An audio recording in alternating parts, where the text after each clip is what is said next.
নীলফামারীর ডোমার উপজেলার কেতকিবাড়িতে জমি সংক্রান্ত বিরোধের জের ধরে বাড়ি চলাচলের রাস্তা বন্ধ করাকে কেন্দ্র করে প্রতিপক্ষের আঘাতে বাবা ও ছেলেকে পিটিয়ে গুরুতর আহত করার অভিযোগ উঠেছে। তাদের নির্যাতনের শিকার হয়ে বুলবুল ইসলাম ও তার ছেলে সাগর আলী হাসপাতালের বিছানায় চিকিৎসাধীন রয়েছে। আনিসুর রহমান মানিকের ভিডিও চিত্রের টেক্সট রিপোর্ট। ঘটনাটি ঘটেছে ডোমার উপজেলার কেতকিবাড়ি ইউনিয়নের গোলাবাড়ি গ্রামে। পরিবারের তথ্য এবং থানার মামলা সূত্রে জানা যায়, উক্ত এলাকার রমজান আলীর ছেলে দুলাল হোসেন এবং মৃত জসিয়ার রহমানের ছেলে আনোয়ার হোসেন ও আতিকুর রহমানের সাথে প্রতিবেশী মোজাফফর রহমানের ছেলে বুলবুল ইসলাম ও শাবুল ইসলামের জমি সংক্রান্ত বিষয় নিয়ে মামলা মোকদ্দম চলে আসছে। এরই জের ধরে ঘটনার দিন বুধবার 10 জুন সকাল 10টায় দুলাল, আনোয়ার, আতিকুর মিলে বুলবুল ও শাবুলদের বাড়ির চলাচলের রাস্তা বেড়াচাটি দিয়ে বন্ধ করে দেয়। এ সময় বুলবুল বাধা দিতে গেলে প্রতিপক্ষরা বুলবুলকে বেধড়ক মারপিট করে। বাবাকে বাঁচাতে বুলবুলের ছেলে সাগর আলী এগিয়ে গেলে তাকেও দুর্বৃত্তরা আহত করে বলে অভিযোগ করেন তারা। আমরা ওইখানে গেছি ডিগির পার, আমার ভাই শাড়ির বেড়াটা নিয়ে আসতেছে, আমাকে একলাই পায়া হানে আমরা 4-5 জনে দৌড়িয়েছে। আসার পরে মহিলা লোক আরও 2-3 জন আছে, পাশের বাড়ি একজন হেয়ার ছিল, ওরা লাঠি ধরে আসিয়ে আমার মাথা বাড়ি দিছি। বাড়ি দিয়ে আমি তো অজ্ঞান অবস্থায়, আমার বেটা গেছে আগে, আমার বেটারও মাথাত বাড়ি দিছে। আমার বেটা আমাকে নিয়ে আসলো, রক্ত তো বেরাইতেছে, বসে এখন এইভাবে থাকা যাবে না। আর ওর বেটা ছিল, ওরা মারি করেনি, ওরা আমাকে খেতে দিল। আমার তখন বাইরে এলাম, বাইরে আসিয়া রক্ত। আনোয়ার ছিল, বাবুল আর পাশের বাড়ি একজন দুলাল, আর বেটার নাম হচ্ছে আয়ুব। ওরা কিন্তু ধরা নেই, খালি সরকাসরকি করে দিছে।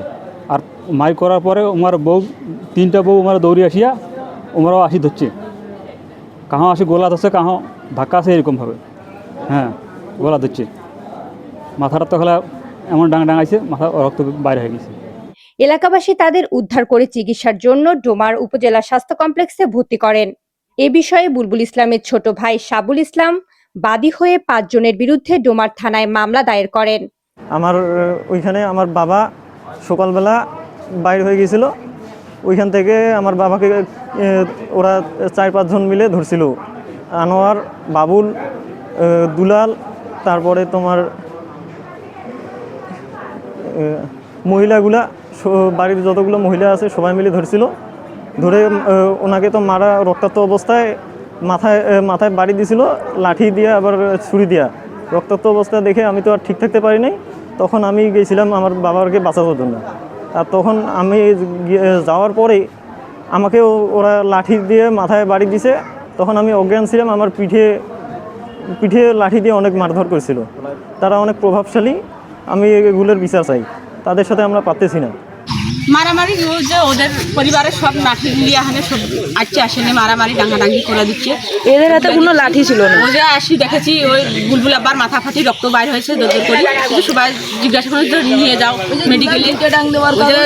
আমার ভাসুর দুলাল ওরা আসি হানে, ওরা তো এমার ভাগি নয়, আমরা তো এমারদের ভাগি নয়, টাটি বাড়ি, ওরাও টাটি বাড়ি, আমরা টাটি বাড়ি। ওরা সময় কচি ভাই আমার ভাগি কি মার করুক, ডাং করুক, আমরা যাবো না। আমরা আসি খাই দিমাগ লাঠি দিয়ে 2-3টা ডাং দিল, মাথা ফাটি আমরা দাম করে পড়ে গেল।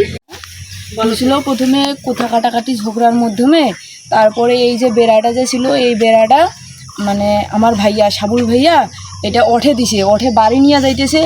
তার ওইখানে ছিল এই যে বুলবুল ভাইয়া, ওই বুলবুল ভাইয়া এরা লাঠি নিয়ে আসছে যে মারিবে, বেড়াটা উঠাইছে, এই জন্য মারিবে জন্যে বুলবুল ভাইয়া এদিক দিয়ে আসতেছে। প্রথম মাইটটা বুলবুল ভাইয়া দিছে, তারপরে বুলবুল ভাইয়ার ছেলে সাগরং মাইটটা দিছে। তারপরে বাড়ি থেকে সবাই লাঠি নিয়ে আসছে। আসার পরে এরা তো এদের হাতে কিছু নেই, এরা চলে যাইতেছে। আর এর মধ্যে সাবুল ভাইয়া ওই বেড়াটা বাড়ির লাঠি এসিয়া ওরাও আসছে, খালি হাতে আসছে, লাঠি লুঠি কিছু নিয়ে আসেনি। আর এদের হাতে বাড়ির যত পরিবারের লোক ছিল সবাই আসিয়া নেই, ডাইরেক্ট মার দিছে। আর ওই যে দুলাল ছিল, ওই দুলাল আসিয়া 2টা ডাং দিছে, 2টা ডাং দেওয়ার পরে মাথা ফাটি অজ্ঞান হয়ে গেছে। তবে অভিযুক্ত লায়লা আক্তার মারপিটের বিষয়টি স্বীকার করে বলেন, তারা আমাদের মেরেছে, তাই আমরাও তাদের মেরেছি। থাকার পর ওখানে একটা চাঠি লাগে দোষ, আপনারা দিছেন লাগে? হ্যাঁ লাগে দিস, আমাদের জমির হাল দিছে দেখে আমরা চাঠি লাগে দিছি। কে জন্মদার তারপরে বুঝেছেন? তখন ওরা কি করলো, চাঠিটা ধরে দিক বিদিক পালা যাচ্ছে, মানে ভাঙ্গি ধরে যাচ্ছে। তা আমরা লোক আছে, তুমি আমার চাঠি ধরে যাচ্ছেন কেন, তোমার বিয়ায় দৌড়ি গেল।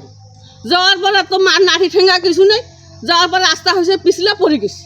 আর আমরা বৃষ্টি আসতেছে, সবাই বাসায় আসতেছি, আর ও ধিপ ধিপ করে মারা শুরু। আর আমরা এখান থেকে গেতে গেতে ওখানে মারা শেষ। কাকে মারলো? আমার বড় ভাসুরকে মারলো। আনোয়ার। মানে ওরা চলে গেছে, সেই বয়সটা ঘুরিয়ে এসে মার ধরছে। তাহলে আমরা কি দায় থাকবো? আমরা তো অবশ্যই যাবো। ওই জন্য আমরা গেছি, যেখানে যেটাতে পাইছি ওরা আমাদেরকে মারছে, আমরা আমাদেরকে মারছি। মামলার ভিত্তিতে ডোমার থানার এসআই অমিত কুমার ঘটনাস্থল পরিদর্শন করেন। ডোমার থানার অফিসার ইনচার্জ মোহাম্মদ হাবিবুল্লাহ অভিযোগের বিষয়টি নিশ্চিত করে জানান, তদন্ত করে দোষী ব্যক্তিদের বিরুদ্ধে প্রয়োজনীয় আইনগত ব্যবস্থা নেওয়া হবে। প্রতিবেদন আনিসুর রহমান মানিক, শালকি নিউজ 24।